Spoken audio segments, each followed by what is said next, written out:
இப்பவும் சொல்றேன், மக்கள் பணத்துல இருந்து ஒரு பைசா கூட தொடமாட்டோம், தொடவும் விடமாட்டோம், தொட்டா விடமாட்டோம், இதுக்கு முன்னாடி தொட்டவங்களையும் விடமாட்டோம். ஒவ்வொரு ஊழலா வெளியில வரும் போலே, ஒவ்வொரு வேஷமா கலைஞ்சிரும் போலே, இங்க இருக்கிற நிறைய பேரு நடுங்கி போய் இதுல நம்ம மேல அவதூறு வேற. இப்ப புதுசா ஒரு வெப்பன் ஒண்ணு கொண்டு வந்திருக்காங்க. அது என்ன தெரியுமா? அவங்க தயவால தான் நம்ம ஆட்சி நடக்குதான். மக்கள் தயவால இந்த ஆட்சி நடந்துகிட்டு இருக்கு.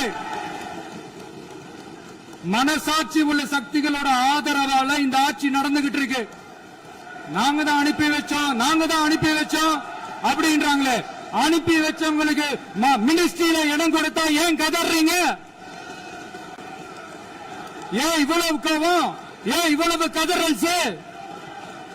இதுல இன்னொரு முக்கியமான விஷயம், மார்க்சிஸ்ட் கம்யூனிஸ்ட் கட்சி நமக்கு ஆதரவு கொடுத்தது சுயேட்சையா எடுத்த முடிவுன்னு சொல்றாங்க.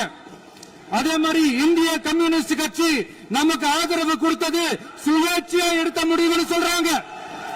இதுல எங்க இருந்து நாங்க தான் அனுப்பி வச்சோம்னா புரியலையே. மக்களுக்கு நல்லா புரியும், எல்லாத்தையும் தெளிவா பார்த்துக்கிட்டு இருக்கிறாங்க.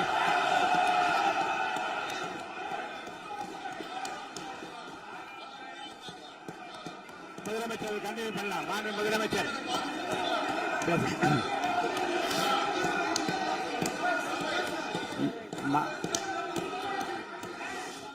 மாண்பு